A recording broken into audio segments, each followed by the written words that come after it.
Sorry, I make weird noise. The older I get, the Hi, more. this is Pat Moorhead with More Insights and Strategy. Come on, Matt. I'm going to do the intro here, not you.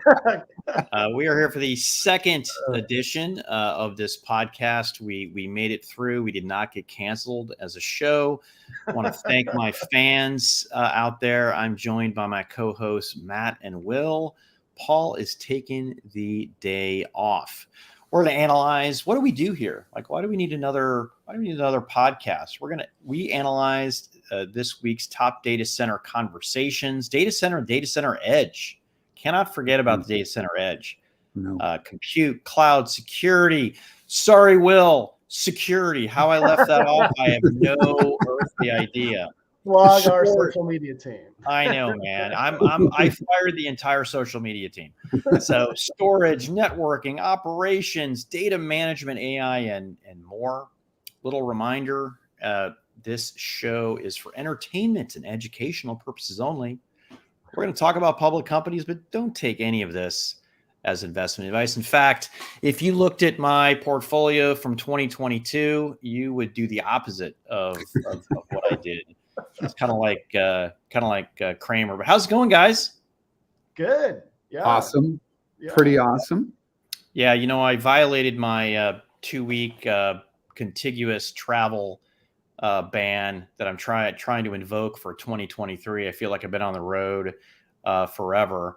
I didn't want to get out here. It's like 45 degrees and raining here in Austin. I decided to not go into the office, hence the gaming chair that I have in my son's room. People always accuse me of living in a hotel. I kind of do. Condos are kind of like hotels. Mm-hmm. But hey, let's dive in. I feel like we've got a good show here. I mean, we're talking Intel, IBM, Cradlepoint, Ericom, HPE, and NTT.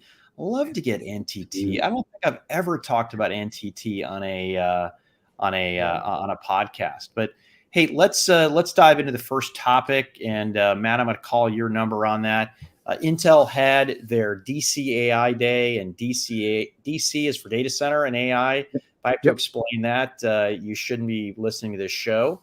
But it was an investor communication. But as we've all learned in this 21st century of media, investors, everybody else shows up. Right, because they're bound and hopefully going to do something and talk about something exciting. So, Matt, what did they talk about?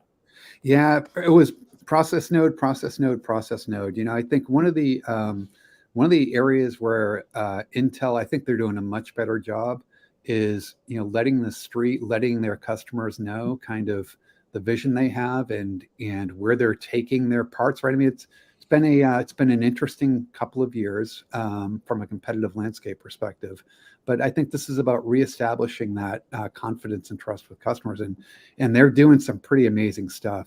So they talk about 5 process nodes by 2025. If you count Sapphire Rapids, that's 4, but they break it out into what they call their performance core and efficiency cores, and they're driving these things out to a 2-nanometer process. For those that are listening that wonder what a 2-nanometer process is, that is the distance between transistors on a piece of silicon. It's absolutely amazing that they're going to get down to that. They talked about lots of cores, lots of performance. I love the story they're telling, Pat and Will, and this is why I think they've done a really. Some people look at. I'm going to go kind of ADHD on you. That's all right, though. Hey, man, you're you've got the mic, baby. Run it. Oh, all right. Here we go. Yeah. When they launched Sapphire Rapids, a lot of people looked at it and said, okay, kind of reestablishing themselves. Some really good stuff in there. Relative to their competition, where are they? I looked at Sapphire Rapids and I thought they did a lot of the really hard work and heavy lifting up front. Through their acceleration engine strategy, right? Build all these accelerators in to easily increase the performance of workloads. And then you can add more cores later. But this is like foundational work they got done with Sapphire Rapids. And now they're going after kind of that naked, raw core count and I like to call it billboard spec perspective, right? Kind of building upon that. And what they also did which I thought was fabulous, was through one API and through the ecosystem work they've done, they make these acceleration engines so easy to turn on and to light up and improve your workloads. In years past, in generations past, all of these silicon providers, they build out these CPUs or other pieces of silicon, and you need an advanced degree in computer science or electrical engineering to actually take care of the instruction extensions that they're providing.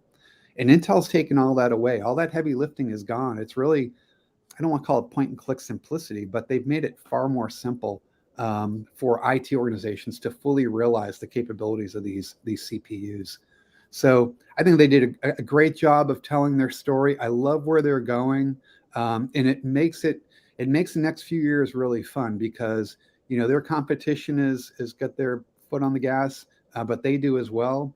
And I like to say it's kind of like a brand new, from my perspective, it's like a brand new Intel, new company, new attitude, new outlook, and a lot more customer centric than the Intel we know of past.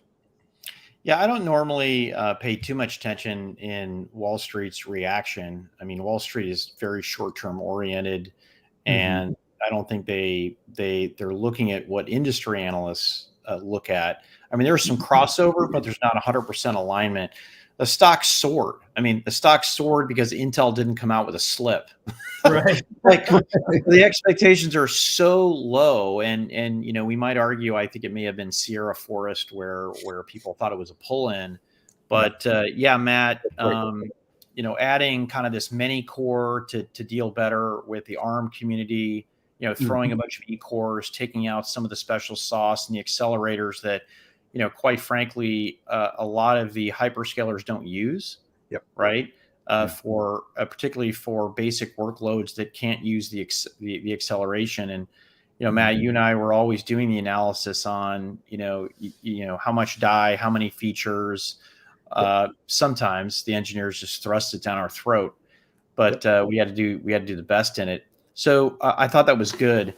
There's also a lot of pressure aside from SoCs, and Paul would naturally do this, but I'm going to stumble my way through this, related to dedicated accelerators. So, and actually, NVIDIA GPUs, even the H100 and the A100, are not fully dedicated. They do have some specific blocks, but the beauty is that they're programmable. And when models are changing every year, model size is changing, you have to have some level of programmability. And that's why NVIDIA is taking on the show. And my gosh, their stock freaking catapulted now, particularly as we're looking at this new generative AI piece. But most training today, if we're being intellectually honest, 99% of that training, accelerated training, is done on an NVIDIA accelerator. Inference is a little bit different. Most inference is actually done on a CPU. So, where does Intel play in that? I like that Intel talked a lot about software, because I am fully confident that Intel will come out with a competitive piece of hardware. Same thing for AMD. But NVIDIA has such a lock right now with CUDA that I just don't know how the industry gets around it. What I would love to see is Intel, AMD, and maybe a Grok or a Tenstorrent align on software, and do that for 5 years and get your fill, and then go and beat the crap out of each other. Okay. But collaborate, and then, because NVIDIA, just like we've seen in the highest performance gaming, right, they are running the table on training right now. They really are. And you're right. They, you got to tip your hat to them, because they have a monopoly on the training market. And I think you're right. But I will say, what I like, you mentioned software. That's one of the things I like about what Intel has done, is it's working a lot more closely with the software community to light these capabilities up. And is it democratizing, training? No, but it's making it far more easy for customers that might have, because there's a wide continuum of what your needs might be. For those that are on, kind of low to mid end of the performance continuum, they're making it far more easy to train these models and do them simply, on an Intel piece of silicon, which I think is a great idea. So yeah, I did some OEM checks, and this was specifically on the server SoC side, and they're like, it's wait and see, right? Yeah. They like what they hear. The company has executed to the five nodes in 4 years. But the company has to absolutely deliver. So, hey, we've talked about this a ton, and I do think it deserves a lot given their market stature. But I'm going to swing over to Will. I mean, Cradlepoint acquires Ericom. I mean, what does this mean for private 5G and security? Well, it's interesting. The timing was serendipitous. I had published a Forbes article talking about Ericsson's private 5G journey with Cradlepoint just last week. And then this news broke. And from my perspective, 5G has a lot of different superpowers. And in fact, at some point, I need to do some video recordings on this. Yeah. Latency, throughput, device support. But one of its superpowers is encryption. And so there are dramatic improvements in the 5G new radio standard over LTE from an encryption standpoint, but that's not going to do everything that needs to be done. With the growing momentum around Open RAN, disaggregation of the radio access network, that's increasing the threat surface, and so more needs to be done. So what I like about this acquisition in Ericom, and I was pre-briefed on it. In fact, I provided some insight in the Ericsson and Cradlepoint press release. But what I like about it, Ericom is a cloud security provider. And what that functionality is going to do is improve what Cradlepoint was already doing from an SD-WAN and SASE perspective. There was a recent announcement between T-Mobile and Cradlepoint along those lines for T-Mobile for Business, and leveraging the Cradlepoint router to do that. But what's really, really interesting is that this is a multi-domain. So obviously it's cloud-based. Cradlepoint is calling it its Net Cloud Threat Defense feature. And it's multi-domain from the perspective that it can support fixed site, remote worker, in-vehicle, and IoT use cases. And what's interesting about in-vehicle, Cradlepoint a few weeks ago, or maybe a month ago, announced a really cool, highly integrated router antenna system for first responders. And I believe it's being deployed within the AT&T FirstNet deployment. And so this is great timing from my perspective from Cradlepoint, and it provides that needed support for those SD-WAN and SASE deployments, as well as zero trust. So what's the status, let's say, of private 5G, Will? I mean, heck, when I think you were at Compaq, which maybe have been HP, you were working on 3G types of programs there. And then when 4G and LTE came out, it was, hey, private 4G, baby, right? Here we go. And I'm just curious, what's the status of it? I mean, is this a real thing? I see more automakers in Germany talking about private 5G than let's say the enterprise. Yeah, it's a great question, Pat. I think there are two things in play here. And to answer your question very succinctly, it's not taken off to the degree that people would have expected. But I think there are two things that are going on there. One, it's the access to licensed spectrum, or the democratization of licensed spectrum. We've seen that in the US with CBRS and OnGo, but Europe and Asia have been slower to adopt similar clearinghouses and that sort of thing to provide licensed spectrum to municipalities directly, to educational institutions, to healthcare institutions. So that's primarily, I think, one of the inhibitors. Secondly, there are many different routes to market with private 5G. So you can do it like what Cradlepoint does, sort of in a box solution. Solona does the same thing, where you get the radio and the core all together and the access points. Then you have as a service from the likes of Cisco and HPE, right? And so I think because there's so many different routes to market, and this is so new for enterprises, this isn't Wi-Fi. Cellular is an entirely different animal. Wi-Fi, leverages unlicensed spectrum, but you've got to have licensed spectrum in place to do it. So I think those are the two inhibitors. So I am seeing, proof of concepts. We are going to talk about NTT later in the podcast, and I think that's a great example of how things are beginning to sort of break apart, and we're headed in the right direction. But to be honest with you, yeah, it's been slow going, but I do expect that momentum to pick up over time. I appreciate that. Yeah. So let's get into the next topic, and that's IBM Z goes rack mount. I mean, the mainframe was dead like 25 years ago, and every piece of data that I've seen, at least since I've been an analyst, is the amount of MIPS, millions of instructions per second, have gone up. And when it comes to 7 nines, it's just hard to beat, and quite frankly, nothing else has come close to it so far. So, Matt, what's going on here? I mean, I thought IBM Z was always rack mount. I love it. Well, the frame and mainframe refers to the frame that those servers sit in, and they're not your standard 19-inch rack, right?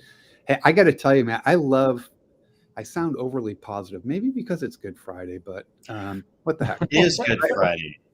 But I actually love what IBM is doing with Linux One, right? So their Linux version of the mainframe is Linux One. They're on version 4, which it's been around for a little bit, called Emperor. It's a standard kind of mainframe look and feel, and it really, what it does is it cloud natifies, if you will, the mainframe. So I'm a large company. I've adopted cloud native as my kind of as my go-to for new application development.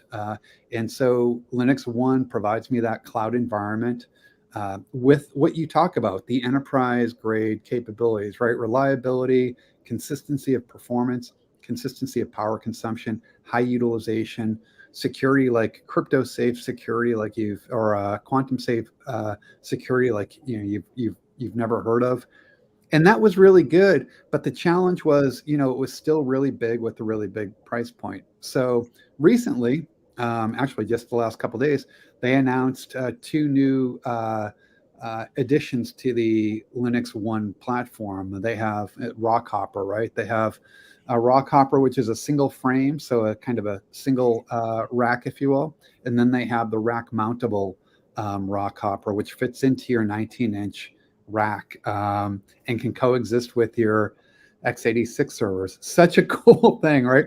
But what I like about this is not only does it fit in, but it also it brings IBM down in Linux One down into the smaller side, the market segments for consideration, right?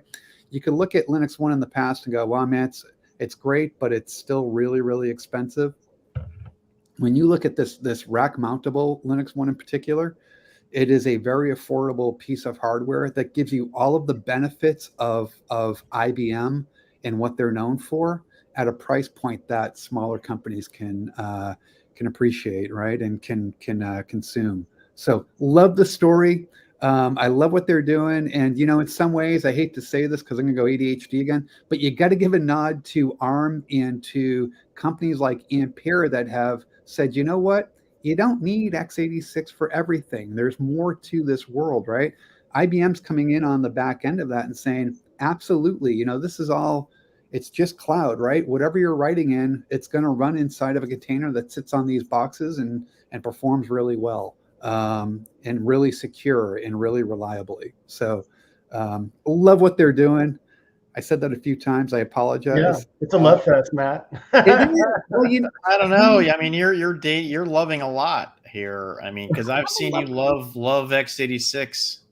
I love x86 too. But I mean, I'm an older school IT guy. I remember the world where IBM systems, mainframes, AS400s would sit in their own kind of world and had their dedicated team. Right, that would manage those servers. And with Linux One, this is opening up, the mainframe, if you will, to the general IT audience, to a much broader audience. So going to be curious to see how this plays out and how the market accepts it, but really worthy of looking at. Yeah, some people forget that mainframe has 7 nines on chip machine learning acceleration with the Telum chip, Yep. real time accelerated and quantum safe cryptography. Mm-hmm. A lot of that again being done on the chip. They have some special cards if you want to increase your line rate on that. And for a lot of workloads, it does it at lower power, in fact, than x86, which is interesting. I'd really love to see IBM lean into this at this point. I'm sure they're concerned about margins, but come out right with Linux 1, unleash this to your traditional reseller community. But even better is I want to see them create an appliance offering, do it as a service. Yep.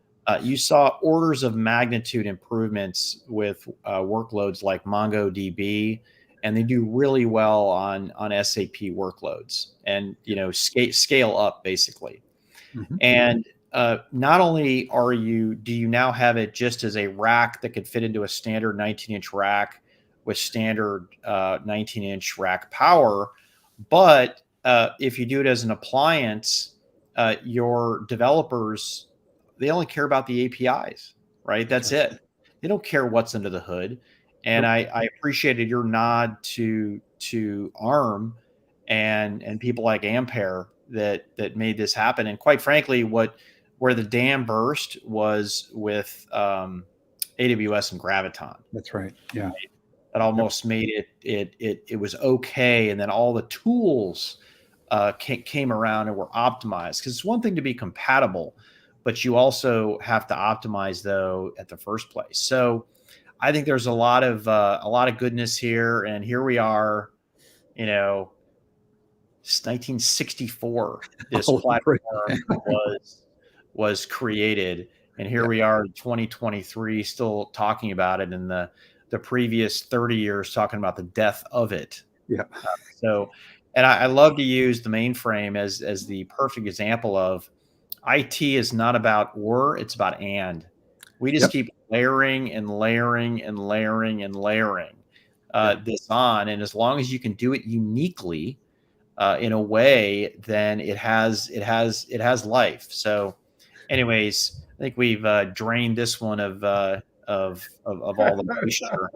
Let's move into the next one, and I'm really excited about this. But we're talking about NTT laying the foundation for smart cities. And is this just you writing this up to get a couple free trips to Las Vegas? Because last time I checked, us analysts don't need any more trips. No, especially to Las Vegas, Pat. We'll all be probably getting to Las Vegas, 8 or 10 times this year. I think that was the number for me last year. But no, this is a very unique situation. So NTT did reach out to me last year. It was during Mobile World Congress, and there was an announcement around what they were doing with the city of Las Vegas to help basically provide a platform for smart city services. And so I spoke with Michael Sherwood, who's the Chief Technology Officer for the city of Las Vegas. That was a Zoom call, and that was in the September timeframe. And then I was actually back in Vegas for another event. Shocking. Shocking. I think it was Palo Alto Ignite. And I actually went downtown to the city center and met with Michael in his office, and we talked about a number of different things. And then as a result of that, I spent some time at Mobile World Congress with NTT. I learned more about their capability. NTT announced a relationship with Cisco, how they're both going to go after private 5G.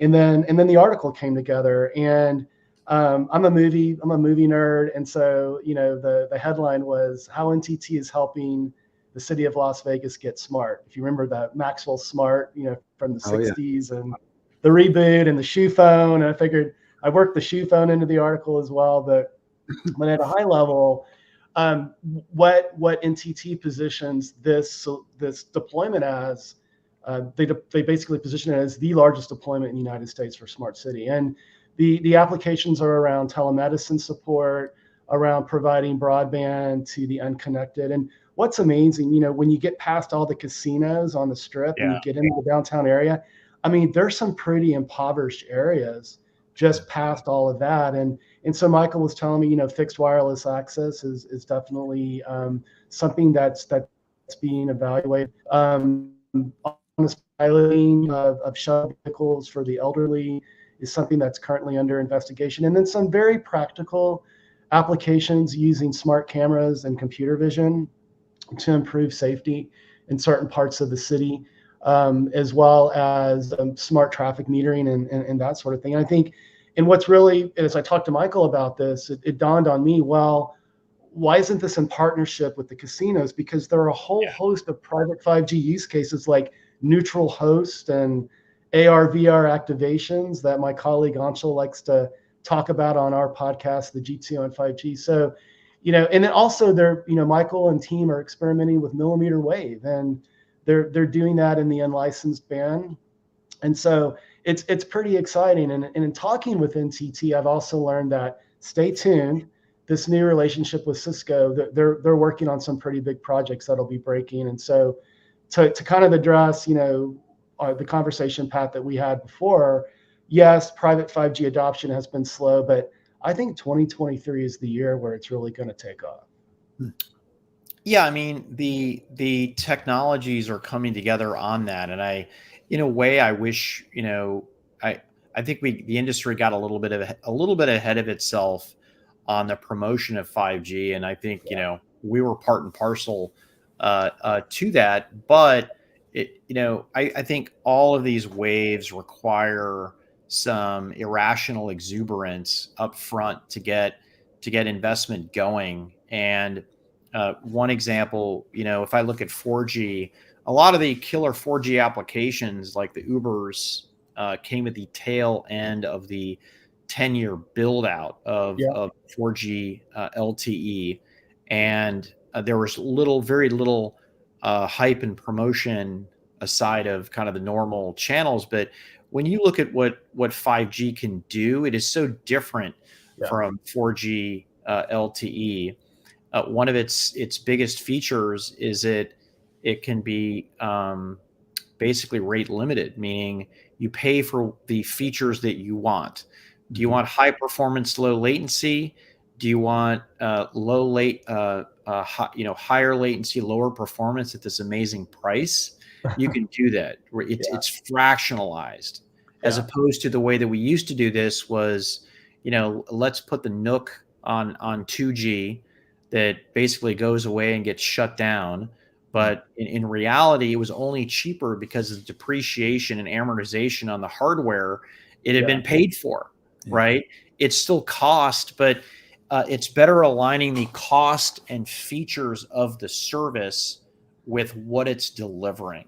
And guess what? It takes a lot more time, right? Yeah. So we're going to get there, particularly when it comes to, I'm sorry, I need to, throw this out there, the Web 4.0, Industry 4.0 stuff that requires massive MIMO. It requires this fractionalized quality of service where, you can charge and make money, a good margin on, 50 cent oil tracking line that's, every mile, as opposed to what it is today. So, it's great. First of all, it's great to see NTT out there. They're really a company that appears to be making a much bigger move in the Western worlds, because they are an absolute beast globally, but you just don't hear their name a whole lot.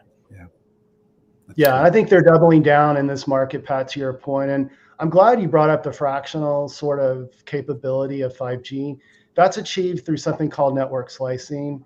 And quite honestly, that's virtualization of the network that was not achievable with the LTE standard. And so, that's going to open up a host of enterprise use cases. I believe there's some pretty obvious consumer 5G use cases like, low latency mobile gaming and that sort of thing. But, 99.9% of the really transformative applications will be in the enterprise.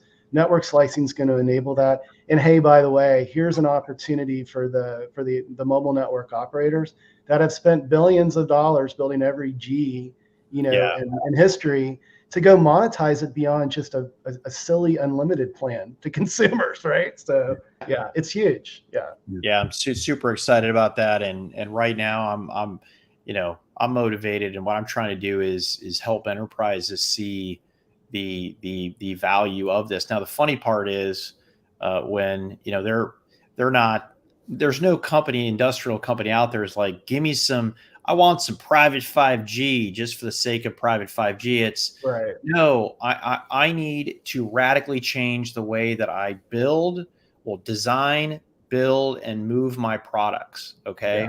Yeah. And that's where this comes in. And I think you've taken a tour of the Ericsson factory in Texas, where it's all 5G enabled, right? Where they actually went out and did it. You got robots going around. They're actually doing PCB, PCA, final assembly, chip shooting, all that stuff. But no, good stuff, Will. And hopefully, NTT, your next trip to Vegas, you're sitting in the big gambler suite. I can only hope. Yeah. Let's move to our final topic, and that is HPE Storage Day. Yes. Matt and I made the trek. You would think, oh, it's an easy trek, Austin to Houston. I think Matt did that. I did the San Jose to land 1 a.m. in Houston. So I arrived the day of the show a little bit early. So Matt, I'm gonna let you take the first swing at this one.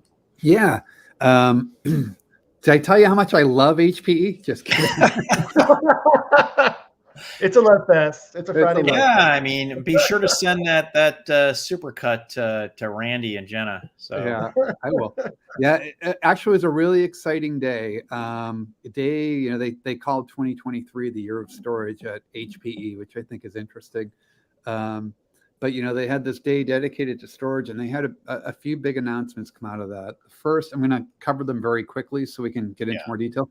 First is the release of Electra MP, or the announce of Electra MP, which is a single standardized kind of storage platform that allows you to do it all, right? File and block storage all on a single platform. Love what they're doing with that. I'm going to quit using that word love. And it's a great design. It's going to simplify their portfolio quite a bit and simplify the process for customers who are trying to figure out what their storage architectures are going to look like, right? It breaks down a lot of those silos. Great idea. Second is, and it kind of ties into what you see in capacity on the storage front, but the opening of, or kind of offering larger block storage capabilities at a lower price point. So I think they call it enterprise block storage capabilities at mid-market prices. So again, give you a whole lot more space, charge you less for it. The third is the biggie for me, and I think this was a brilliant strike, was partnership with VAST File Systems to include VAST as a HPE GreenLake offering for HPE's file services offering. Fills a gap for HPE that they had not been able to claim before. And not only that, it does it in a kind of a leapfrog way, right? I mean, you're looking at the leader in file services with VAST, file storage services with VAST, now being deployed on HPE. So this is an offering and it's a little bit bespoke for HPE. I know there was a little bit of work that was done to make it run quite efficiently on top of GreenLake. So great strike for HPE. Also great for VAST, right? VAST is a company, for those that don't know, high-end storage company, file storage company that is known for performance. That's what they do, performance and scale, right? We're talking petabytes upon petabytes of storage and highly, highly performant storage. They sell into who you would think they would sell into, right? The three-letter agencies and the really high companies where it's, they'll pay a premium. So I think that, where this is really good for VAST is it allows them to come down market, if you will, with their offering, or expands their TAM through GreenLake and makes it far more accessible to customers who might otherwise not have been able to consider them. Yeah, there were related to VAST, there were just customers who weren't comfortable with their basic newness as a company. And that's Mhm. not just picking on them. It's just a reality, right? Mhm. I mean, it's kind of funny. Every 1 or 2 or 3 years, a new storage high flyer. We don't call them storage companies. We call them data companies, right? That's right. Yep. Forget about the storage. We're not a storage company. We do data, right? Right. But yeah, and I think this expands a vast TAM, but also gives HPE some serious high performance punch here. Yeah. One of the interesting things that HPE CEO Antonio Neri hinted at, and he, brought this out at its financial disclosures, was this notion of really going after kind of this HPC cloud, right? And I think that's going to be a big part of this. You have to have the right storage if you're going to do anything high performance. And I think the company gets a lot of credit, right? It owns Cray, right? Yeah. Which is big in the national labs. They're trying to expand that to things like drug companies. And also we're seeing in that high performance computing space, a focus going from flops, right? To the AI potential, right? Yep. So I see this vast piece as a kind of a symbiotically helping them on artificial intelligence workloads, which therefore HPE is going to go for. So if you have the compute, if you have the storage, and you have the networking on there, you can go in and give a full offering, and then which you sprinkle a little HPE GreenLake on top, and you're doing that as a service, Yep. right? You can get more into that fractionalized goodness and the ability to actually charge back the groups who are using the services that people enjoy in the cloud. Pat, when you think about companies like HPE, and the spaces they play in order to stay ahead, you do it through one of three ways, right? You either innovate, right? You build within, you acquire, or you partner. Oh, I lost your audio. Are you still on there? Oh, sorry, that was me. That's all right. Sorry about that. I'm like, what the heck? What's wrong with your system, Matt? Well, that's a deeper question, but Yeah. I mean, those are the three ways you go, right? You either innovate in-house, you acquire technology, or you partner. And I have to say, HPE has demonstrated a strength in all three of these areas. We talked about some of the acquisitions they made a couple of weeks ago and that string they've been on, but this partnership, really, really smart partnership, because to what you're saying, it marries industry leading storage capabilities with what they've done with Cray and other companies they've acquired, or technologies developed to really, they are in many ways, they are the platform for high performance computing with this partnership with VAST. So it's going to be fun to watch this play out over the next couple of quarters. Great stuff. Great show, guys. Where do your travels take you? What are you up to the next few weeks? I'll let you take it, Matt. Thanks. I think. So it's going to be a lot of fun. We have, I'm in Fayetteville, Arkansas right now, coming to see my son for Easter, but that doesn't count because it's personal, not work. But I'm going to be heading out to Oracle's Database Summit here in a couple of weeks, which is going to be a lot of fun. And then we're off to Nutanix Next and Intel's Vision conferences as well. So a lot of movement, a lot of exciting stuff that we're going to be able to talk about in the upcoming podcast based on these shows I'm going to. Yeah, and I was just with Fortinet, Pat, in Orlando at their Accelerate event. I'm actually working on a Forbes article. May not get it out today, maybe Monday, but learned a lot. They're just not a firewall company. They're not your dad's firewall, as it were. And so I'll be sharing my insights there. I'll actually be in Paris for my first wedding anniversary later in April, but then I come right back and I attend a MediaTek event in Austin. So no rest for the weary, analyst life, right? Yeah, no, I hear you. I think there might be something broken on my calendar. because I'm not traveling next week. I'm not traveling the week after. Literally, no, seriously, like there's something broken, and please, nobody plop anything on that. I'd like to, be at home, but no, I'm going to go to the VMware Multi-Cloud Industry Analyst Summit at the end of April. I might swing by and say hi to Hawk Tan and the folks at Broadcom again while I'm there. Yeah, there's this little thing of like Broadcom acquiring VMware, but had some really great discussions this week with their senior leadership team. And then I'm going to swing around and going to be in DC for an event I can't talk about. And then I'm going to swing and attend the Zoholics event.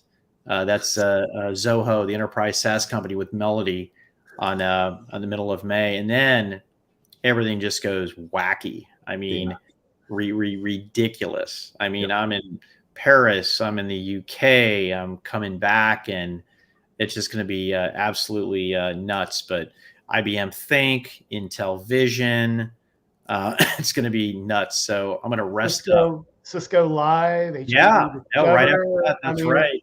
Yeah, Dell Tech World, it's all coming up, one after another. Yeah.